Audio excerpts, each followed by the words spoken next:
Good morning everyone. दोस्तों, आज है मई 7 2024 और हम लोग करेंगे द हिंदू न्यूज़पेपर के एनालिसिस। मेरा नाम है सितेंद्र चौधरी और आज हम लोग कौन कौन से टॉपिक करने वाले हैं। आज दो तीन टॉपिक बिल्कुल नए रहने वाले हैं, जैसे कार्बन फार्मिंग। ये वाला टॉपिक हम लोगों ने पहले नहीं किया है, काफ़ी इंपॉर्टेंट टॉपिक है एग्रीकल्चर वाले सेक्शन से। तो इसको आप एग्रीकल्चर और क्लाइमेट, इन दोनों टॉपिक का कॉम्बिनेशन मान सकते हो। काफी अच्छा इंपॉर्टेंट टॉपिक है, जीएस पेपर 1 में भी, 2 में भी, 3 में भी। हर जगह इसको आप एडजस्ट कर सकते हो। उसके अलावा डीलिमिटेशन एक थोड़ा सा पुराना टॉपिक है, तो इसको तो रिवीजन के ही अंदर में मैं डालूंगा। तो जो बच्चे नए वाले हैं उनके लिए तो बिल्कुल नया टॉपिक है, जिन्होंने अभी अभी तैयारी शुरू की है। जो पुराने बच्चे हैं उनका रिवीजन यहाँ पे हो जाएगा। देखिए, रिवीजन भी उतना ही जरूरी है जितना टॉपिक को पढ़ना है। जितनी बार रिवीजन करोगे तो वो टॉपिक की अंडरस्टैंडिंग भी बढ़ती है और लॉन्ग टर्म के लिए आप उसको रिटेन कर सकते हो अपनी मेमोरी में। एमआरआई स्कैन के बारे में थोड़ा सा बात करेंगे जीएस पेपर 3 में, साइंस वाले सेक्शन से। हालांकि ये टॉपिक थोड़ा सा प्रीलिम्स के लिए ज्यादा इंपॉर्टेंट है, बट फिर भी आप इसको साइंस वाले सेक्शन, एमआरआई मशीन क्या होती है, कैसे काम करती है, कौन सी टेक्नोलॉजी उसमें यूज होती है, उसके प्रोज क्या हैं, कॉन्स क्या हैं, वो थोड़ा हम लोग यहाँ पे डिस्कस करने वाले हैं। उसके अलावा एडिटोरियल सेक्शन भी अच्छा है आज। हालांकि ये एडिटोरियल सेक्शन पुराने एडिटोरियल का ही कंटिन्यूएशन है। और अगर आपको याद हो, कुछ हफ्ते पहले हम लोग ने टॉपिक किया था कि इंडिया में सुप्रीम कोर्ट ने एक नया फंडामेंटल राइट डिक्लेयर किया था, अ, जिसको हम लोग कहते हैं कंजर्वेशन ऑफ द क्लाइमेट। उसी की ये कंटिन्यूएशन है। तो सुप्रीम कोर्ट की वो जो जजमेंट है ना, उसके क्या, उसकी क्रिटिकल एनालिसिस बेसिकली हम लोग करेंगे इस आर्टिकल में। तो उसके अंदर आप अपने नोट्स को भी अपग्रेड कर सकते हो, अपने नोट्स वगैरह को। ठीक है, चलिए। और करंट अफेयर के बारे में आपको बताता चलूँ। सैटरडे को हमारी करंट अफेयर की क्लासेस होती है, 2.5 से 3 घंटे की हमारी क्लासेस रहती है, क्योंकि आपको पता है कि 2 साल का करंट अफेयर तो करना जरूरी है, चाहे प्रीलिम्स हो चाहे मेंस हो। ये क्यूआर कोड आप यहाँ पे स्कैन कर सकते हो उसको ज्वाइन करने के लिए।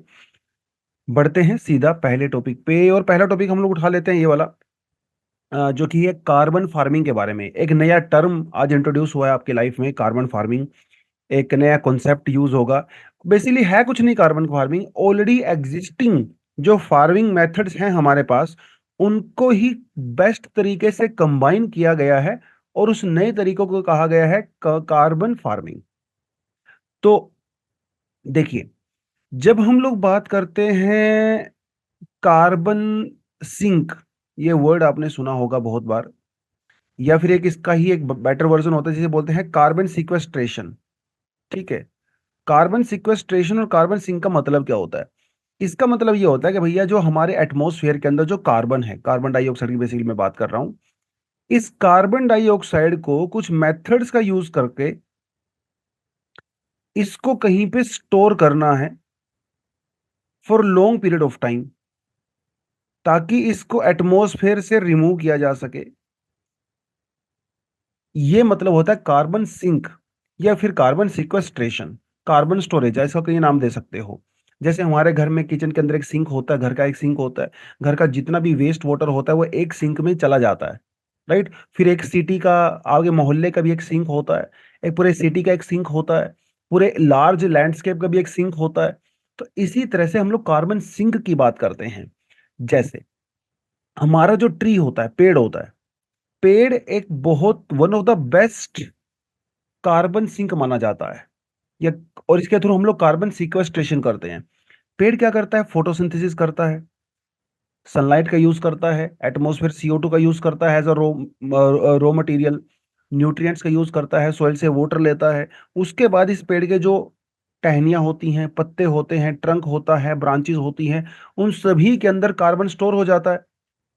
यस।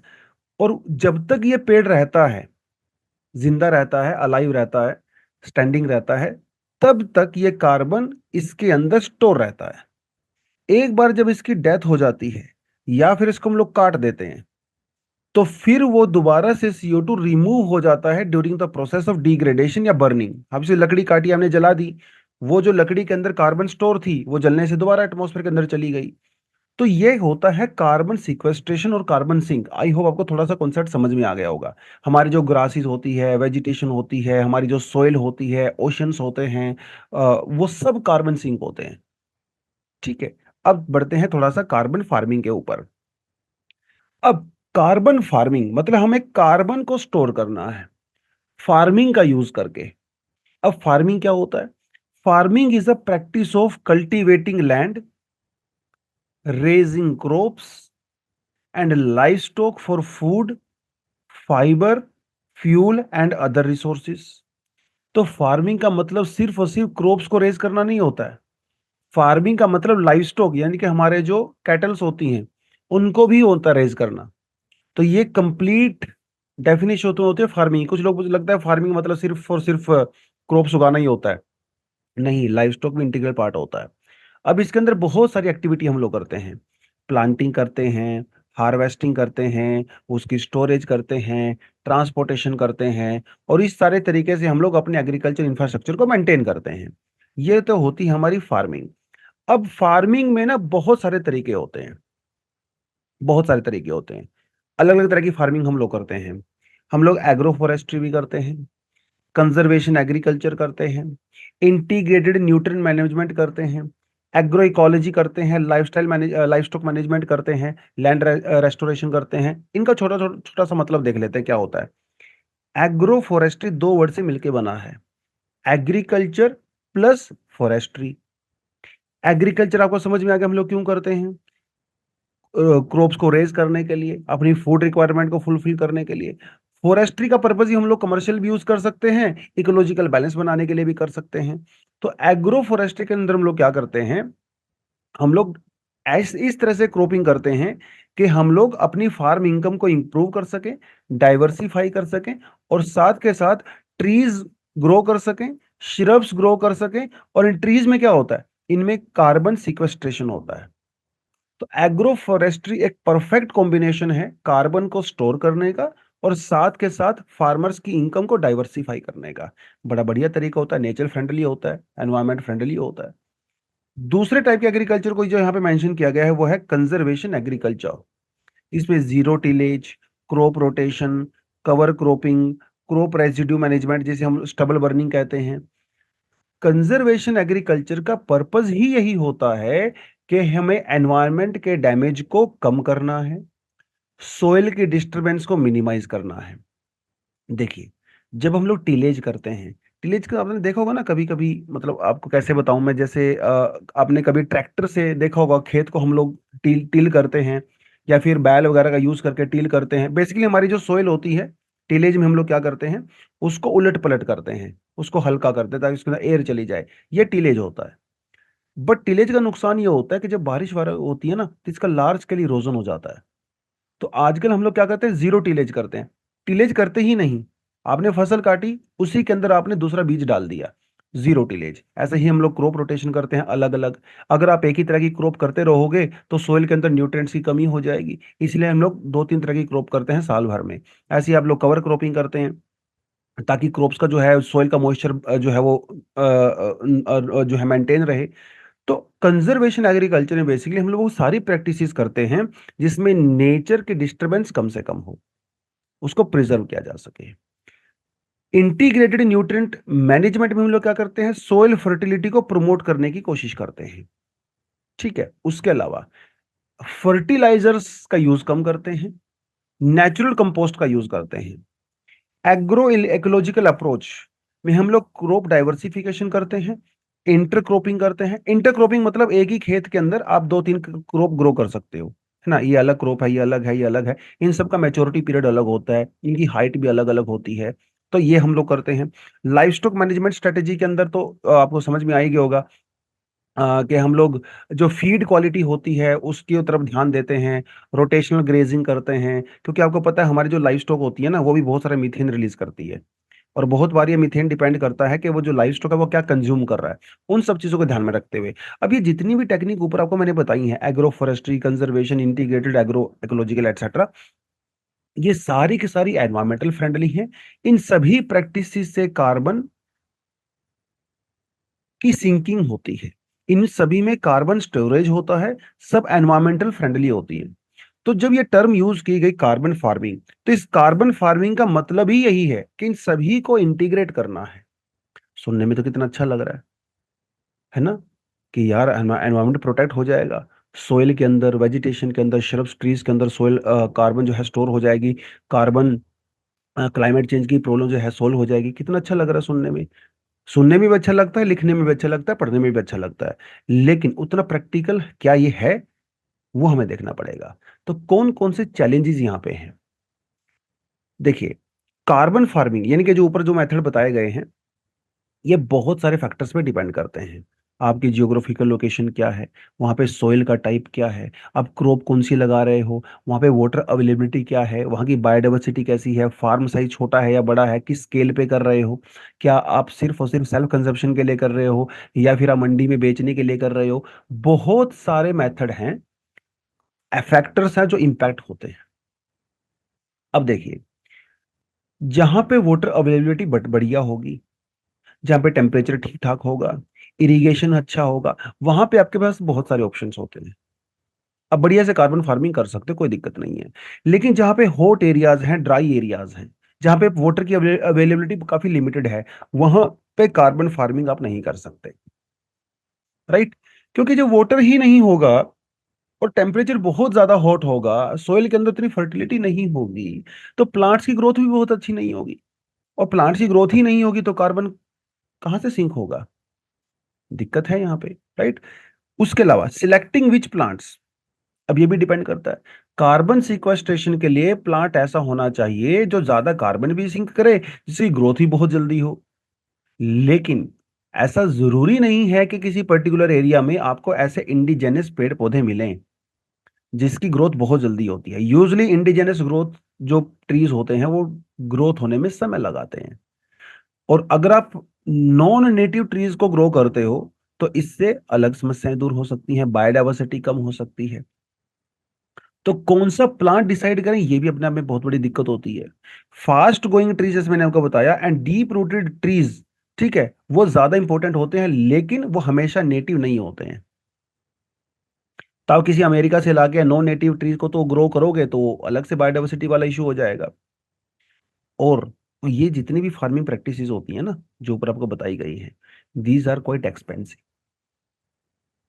तो ये बेसिकली आप ऑर्गेनिक फार्मिंग की तरफ जा रहे हो, कहीं ना कहीं नेचुरल फार्मिंग की तरफ जा रहे हो, जो एक्सपेंसिव तो है ही, साथ के साथ इसके अंदर प्रोडक्शन भी थोड़ी कम होती है। नॉर्मल एग्रीकल्चर जो आजकल हम लोग करते हैं आफ्टर ग्रीन रेवोल्यूशन। तो फाइनेंशियल इश्यूज तो बहुत सारे हैं ही। अब जो छोटा किसान है भैया, वो तो कार्बन फार्मिंग नहीं कर पाएगा। और इंडिया में 80% फार्मर तो छोटे ही हैं। राइट? छोटा किसान है, उसके पास फाइनेंशियल रिसोर्सेज नहीं है, तो कार्बन फार्मिंग सिर्फ एक थ्योरी के रूप में रह जाएगा। क्या प्रैक्टिकल कार्बन फार्मिंग हो पाएगी? पता नहीं।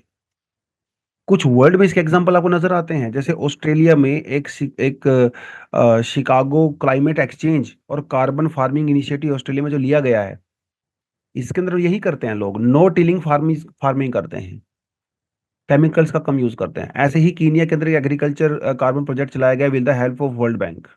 ऐसे ही 4 पर 1000, ये एक तरह का प्रोग्राम चलाया गया है जिसके अंदर ग्रीन हाउस गैसेस के एमिशन को कम किया जाता है।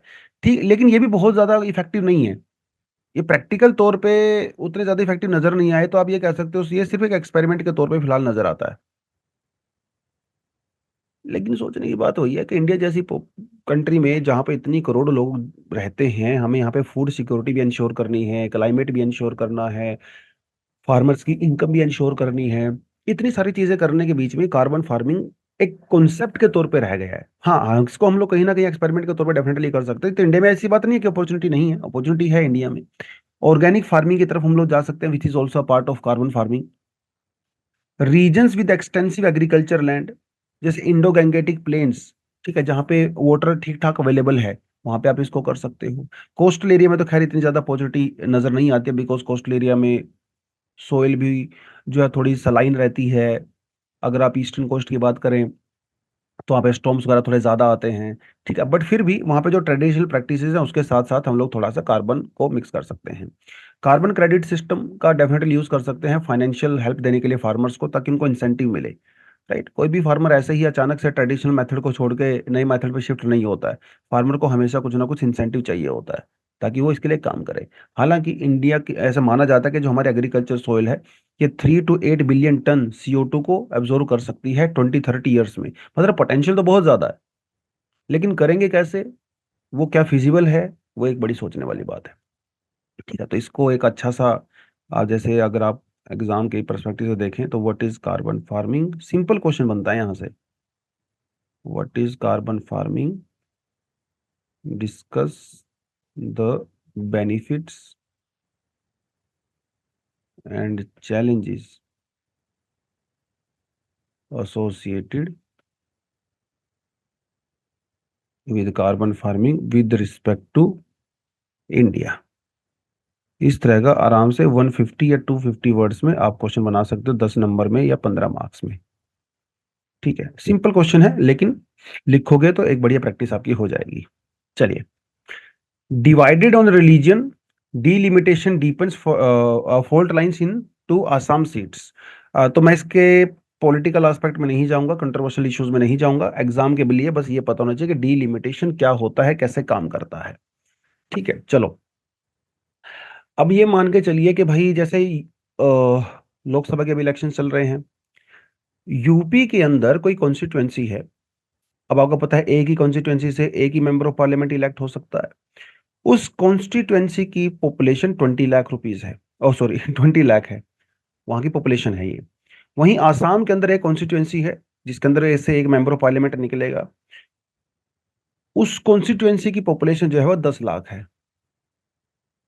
इसका मतलब आसाम से 10 लाख लोग एक मेंबर ऑफ पार्लियामेंट को इलेक्ट कर रहे हैं, यूपी से 20 लाख लोग कर रहे हैं। भैया ये तो डिस्क्रिमिनेशन हो जाएगा, ये तो लेवल प्लेइंग फील्ड नहीं है। ये तो आसाम को यहाँ पे बेनिफिट हो गया। तो डीलिमिटेशन कमीशन ये इंश्योर करता है कि मैक्सिमम कोशिश करता है कि इंडिया में जो कॉन्स्टिट्युएंसीज हैं उनकी पॉपुलेशन यूनिफॉर्म हो, ताकि यूनिफॉर्म एक लोग ही एक मेंबर ऑफ पार्लियामेंट को इलेक्ट कर सके। यही चीज आपकी स्टेट्स और यूटीज के अंदर भी होती है।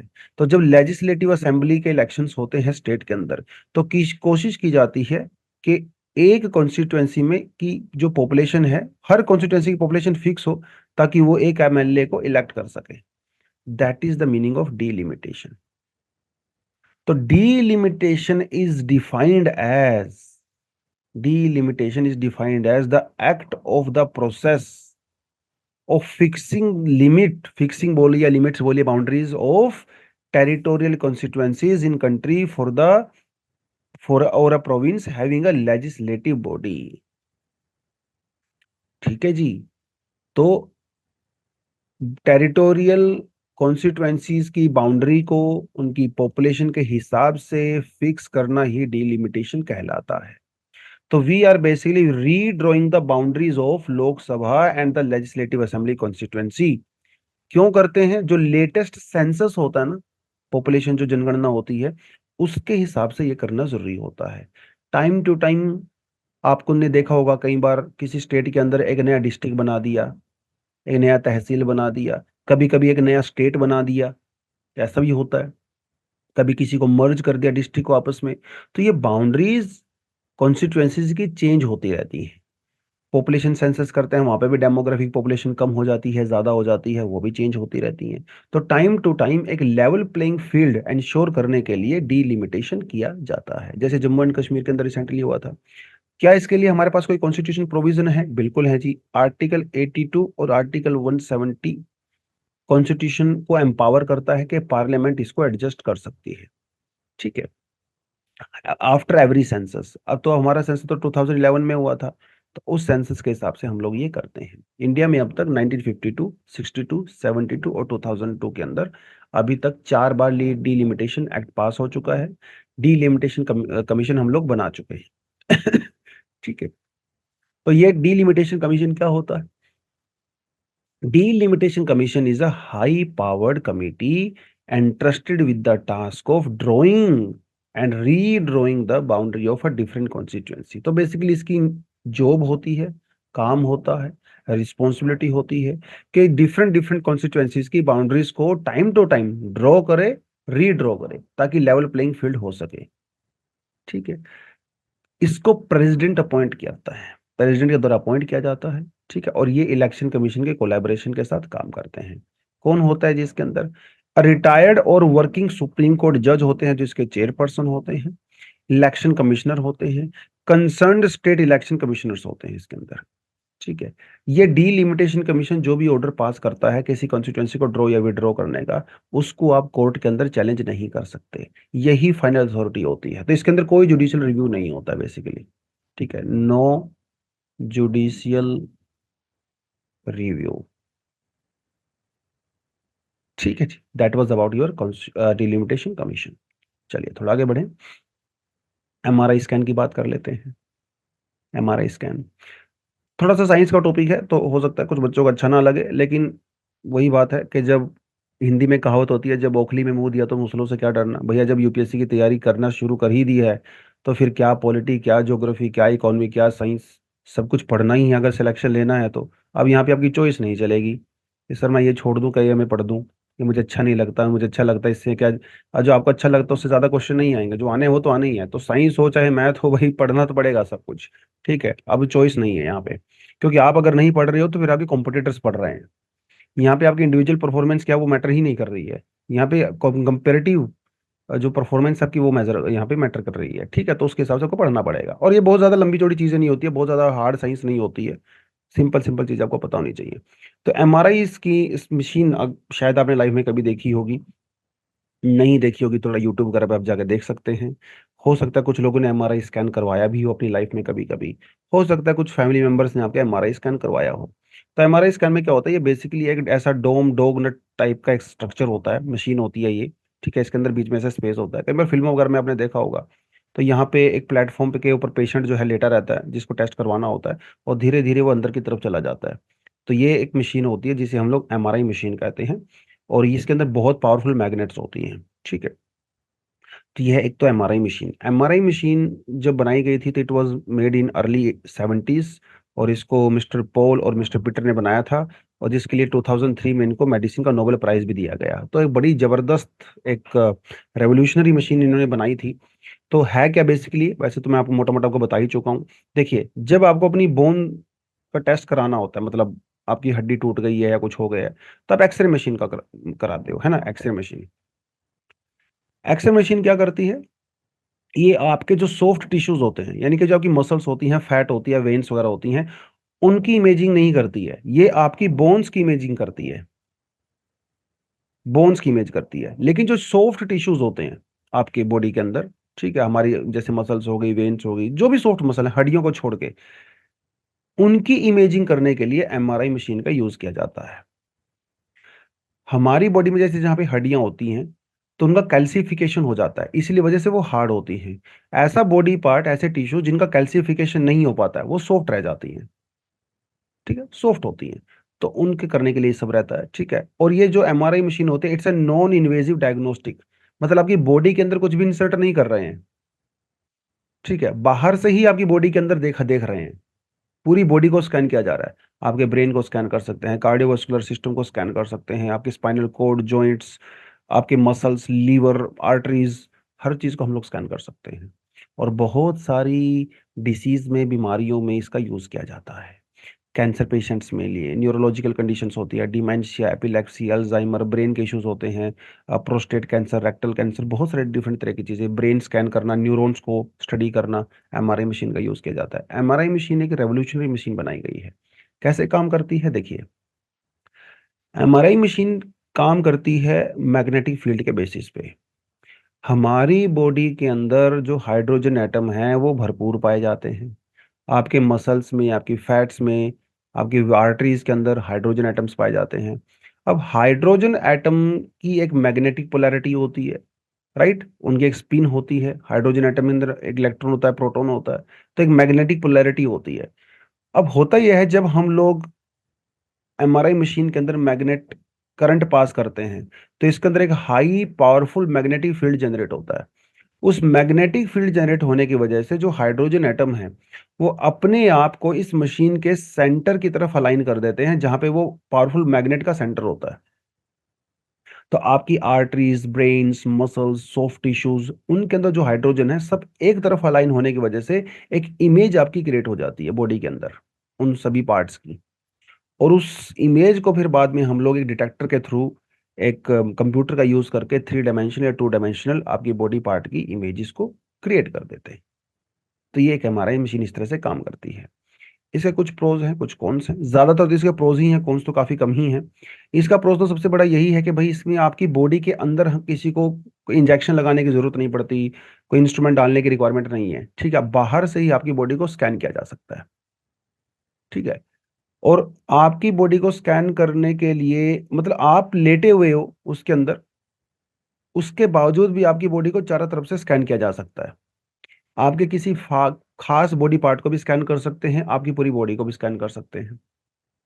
इसके जो टेस्ट अब तक किए गए हैं, किसी तरह का कोई खास नुकसान आपको इससे होता नहीं है। ठीक है। जब ये मशीन का बटन ऑन होता है, मैग्नेटिक फील्ड जनरेट होता है, आपकी बॉडी के हाइड्रोजन अलाइन करते हैं। जब वो आप स्विच को ऑफ कर देते हो तो आपकी बॉडी के जो हाइड्रोजन एटम्स हैं वो नॉर्मल कंडीशन में आ जाते हैं। इसका किसी तरह का कोई एज सच बहुत ज़्यादा इफेक्ट देखने को नहीं मिला है लॉन्ग टर्म। कई सारे स्टडीज इसके ऊपर ऑलरेडी हो चुकी हैं। ठीक है। हालांकि प्रेग्नेंट वुमेन के ऊपर क्या इम्पैक्ट इसका होता है वो अभी तक प्रॉपर स्टडी नहीं हुआ है। इसीलिए प्रेग्नेंट वुमेन को एमआरआई स्कैन के लिए अवॉइड किया जाता है। कॉन्स भी हैं, काफ़ी एक्सपेंसिव आती है, लाखों करोड़ों में इसकी मशीन ये आती है। तो डेफिनेटली मशीन जितनी महंगी होगी तो उसकी कॉस्ट को तो कंज्यूमर को ही बियर करना पड़ेगा। सो 7,000, 8,000, 10,000, 12,000 तक का एमआरआई स्कैन हो सकता है। तो एक आम पेशेंट के लिए तो काफ़ी ज़्यादा एक्सपेंसिव हो ही सकता है ये, राइट। उसके अलावा जो पेशेंट इस मशीन के अंदर जाते हैं एमआरआई स्कैन करने के लिए, कई बार ऐसा देखा गया है उनको घंटा घंटा भर इसके अंदर रहना पड़ता है। और ये मशीन के अंदर काफ़ी ज़्यादा हाई साउंड आता है। और कई जो लोग जो थोड़ा सा आप मान के चलिए कि जो क्लोस्ट्रोफोबिक होते हैं बेसिकली, जिनको ऐसे घुटन होती है ऐसे ऐसे एरियाज से, उनको काफ़ी इश्यूज हो सकते हैं। तो आपको एक ही पोजीशन में काफ़ी लंबे समय तक लेट के रहना पड़ता है। अगर आप हिल जाते हैं तो फिर आपको दोबारा से स्कैन करवाना पड़ता है। ठीक है। काफ़ी ज़्यादा नॉइस होती है तो आपको डिस्टरबेंस हो सकती है। आपको अगर हियरिंग इश्यूज हैं तो दिक्कत हो सकती है आपको। काफ़ी ज़्यादा एनर्जी इंटेंसिव होती है, इतना हाई सुपर मैग्नेट इसके अंदर होता है, उसको जनरेट करने के लिए काफ़ी ज़्यादा इलेक्ट्रिसिटी की रिक्वायरमेंट होती है। तो कुछ कुछ छोटे छोटे इश्यूज हैं, इसके कुछ प्रोज हैं और ज़्यादातर तो प्रोज ही हैं बेसिकली। ठीक है। थोड़े बहुत कॉन्स तो हर चीज़ के होते ही हैं। एनीवेज आगे बढ़ते हैं थोड़ा सा। अब बढ़ते हैं आज के एडिटोरियल पे, और एडिटोरियल बात करता है half hearted climate change verdict. मतलब सुप्रीम कोर्ट का जो वर्डिक्ट आया है क्लाइमेट के बारे में, वो अच्छा तो है लेकिन आधा अच्छा है, आधा उतना अच्छा नहीं है। तो हाफ हार्टेड है, हाफ हार्टेड है। थोड़ा सा आपको इसको मैं बैकग्राउंड बनाने की बताऊंगा। हालांकि ये टॉपिक हम लोगों ने लास्ट टू लास्ट वीक भी किया था जब ये वर्डिक्ट आया था। तो थोड़ा सा इसकी बेसिक आपको बताऊंगा, फिर आज वाले आर्टिकल में क्या दिया है वो बात करेंगे। बेसिकली शुरुआत होती है राजस्थान से और गुजरात से। और हमारे पास एक बर्ड है, ग्रेट इंडियन बस्टर्ड। ठीक है। जो कि क्रिटिकली एंडेंजर्ड माना जाता है। गुजरात और राजस्थान के कुछ एरिया में रहता है। अब गुजरात और राजस्थान में प्रॉब्लम क्या है, वहां पे लगाए जाते हैं बहुत ज्यादा सोलर और विंड पावर प्लांट्स। ठीक है जी। सोलर विंड पावर प्लांट्स जब इलेक्ट्रिसिटी जनरेट करते हैं तो ट्रांसमिशन लाइन भी बिछाई जाती हैं, खंबे लगाए जाते हैं, तारें बिछाई जाती हैं, वो सब तो होता ही ऑफ कोर्स। अब ये जो ग्रेट इंडियन बस्टर्ड है ना, ये इन ट्रांसमिशन लाइन में फंस जाता है, ट्रैप हो जाता है और मर जाता है। इनके साथ ये कोलिजन इसका हो जाता है। तो काफी बड़ी संख्या में ग्रेट इंडियन बस्टर्ड की वहां पे डेथ हो रही थी, राइट। अब कुछ लोगों ने सुप्रीम कोर्ट के अंदर पीआईएल डाल दिया। इन्होंने कहा साहब ये तो बड़ी गलत बात है, क्रिटिकली एंडेंजर्ड स्पीसी है, इसकी डेथ हो रही है। चैलेंज कर दिया। अब जब चैलेंज किया तो सुप्रीम कोर्ट को लगा यार बात तो बिल्कुल ठीक है।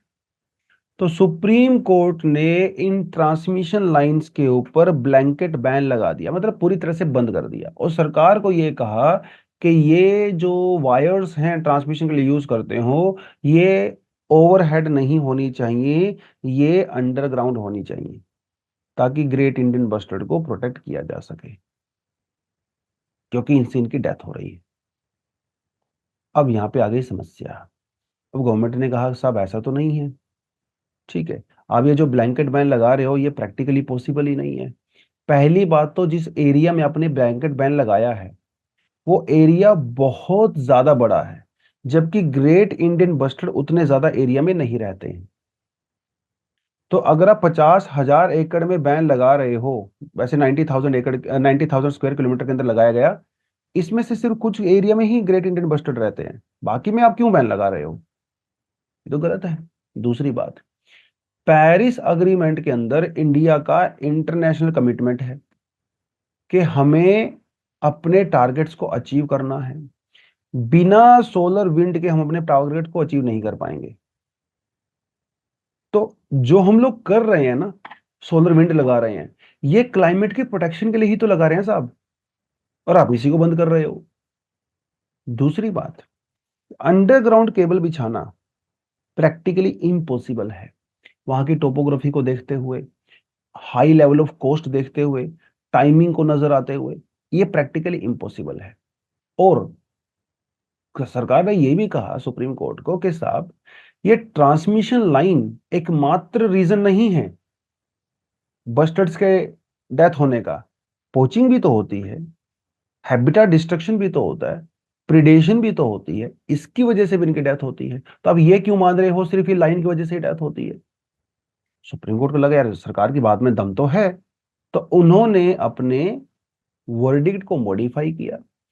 और सरकार ने कहा कि फिलहाल आप लोग ट्रांसमिशन लाइन के ऊपर हम लोग ब्लैंकेट बैन नहीं लगा सकते।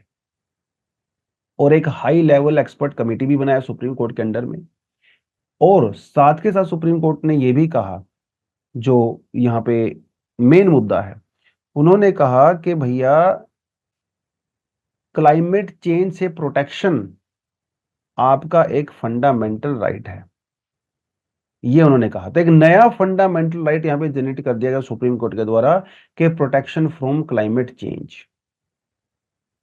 प्रोटेक्शन फ्रॉम क्लाइमेट चेंज आपका एक नया फंडामेंटल कॉन्स्टिट्यूशनल राइट डिक्लेयर कर दिया गया अंडर राइट टू लाइफ। ये है मेन मुद्दा। अब आर्टिकल ये कहता है कि सुप्रीम कोर्ट ने ऐसा बोल तो दिया है, लेकिन ये जजमेंट जो है अपने आप में फ्लॉड है। इन्होंने बड़े सही एग्जांपल दिए हैं इसके लिए, वैसे अगर आपको मानना पड़ेगा। पहली बात तो ये कहा गया कि सुप्रीम कोर्ट ने, देखिए सरकार के, पहले आपको टारगेट बता देता हूं। सरकार ने जो पेरिस अग्रीमेंट के अंदर टारगेट किए थे कि हमें 2070 तक नेट जीरो अचीव करना है, 500 गीगावाट इलेक्ट्रिसिटी जनरेट करनी है नॉन फॉसिल फ्यूल से, इंडिया का 2030 के अंदर जो पावर शेयर है वो 50% नॉन फॉसिल फ्यूल से आएगा, ये सब हमारे टारगेट हैं। इनको तो अचीव करना ही पड़ेगा। तो इनको अचीव करने के लिए क्या हम लोग सोलर और विंड के ऊपर रिलाय करेंगे? सरकार तो कह रही है कि बिल्कुल करेंगे, बट हो इसका उल्टा रहा है। सरकार नई नई कोल पावर प्रोडक्शन के लिए भी लगातार कॉन्ट्रैक्ट दे रही है।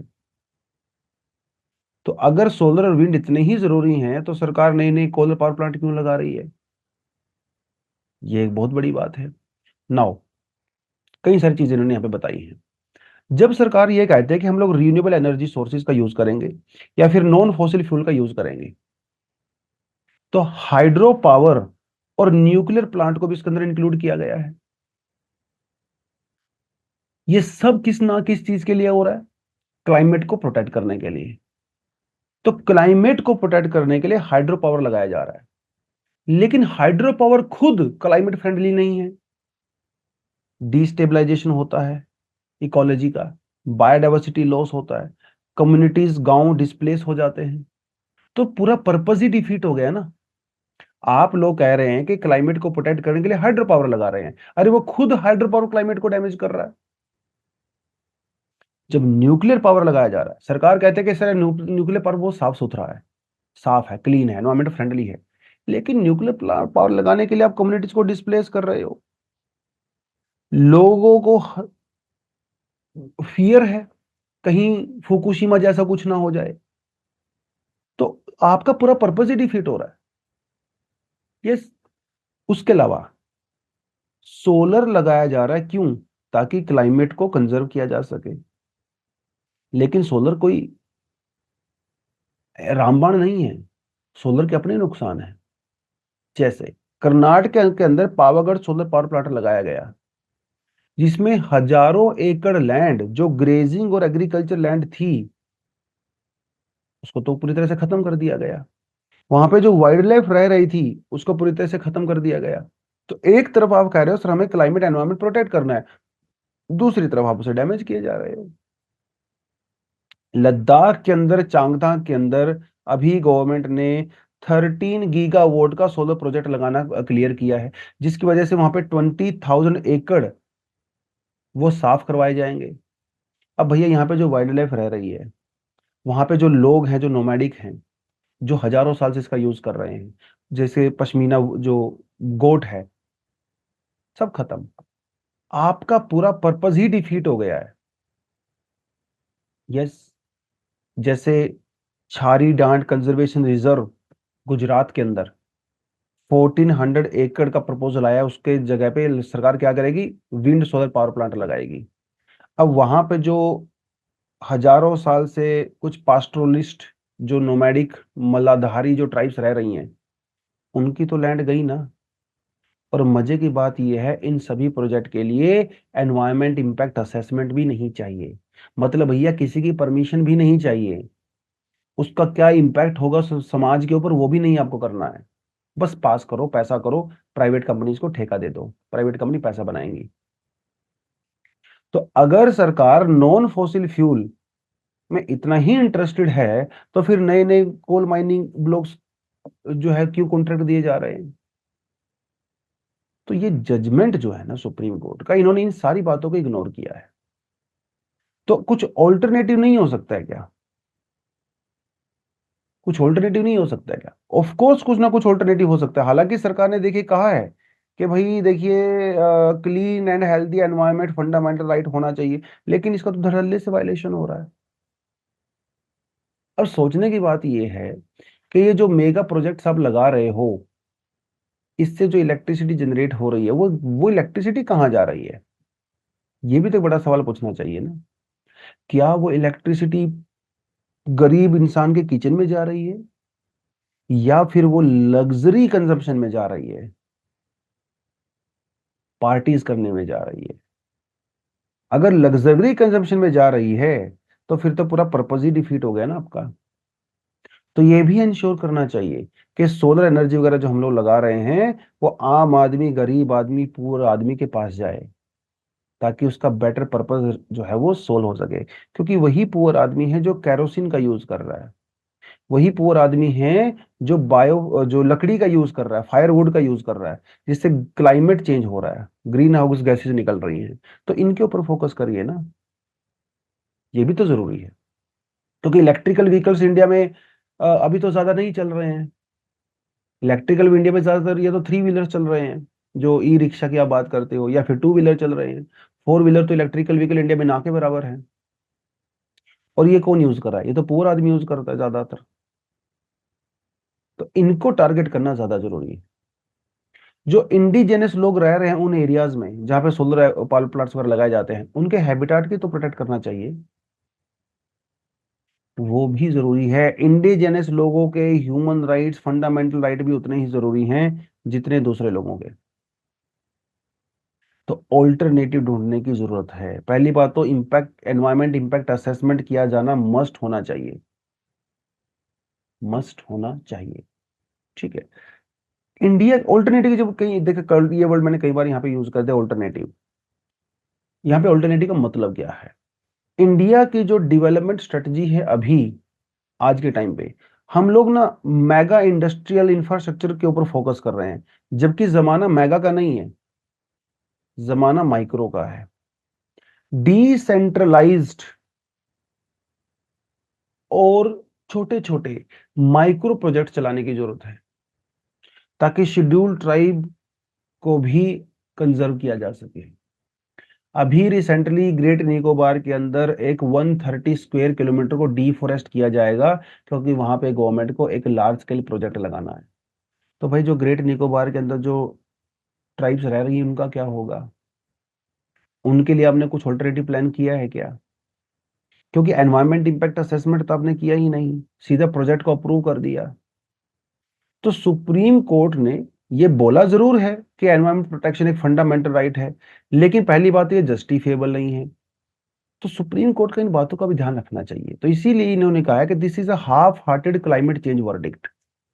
तो अब इन सारे पॉइंट्स को डेफिनेटली इंक्लूड कर सकते हो अपने नोट्स वगैरह में। ठीक है, ये सारे पॉइंट आपके काम आते हैं जब आप प्रोज एंड कॉन्स आपसे पूछे जाते हैं एग्जाम में, आप लिखते हो जब ड्रॉबैक्स एंड बेनिफिट्स, ये सभी पॉइंट आप वहाँ पे ऐड कर सकते हैं। ठीक है, चलिए।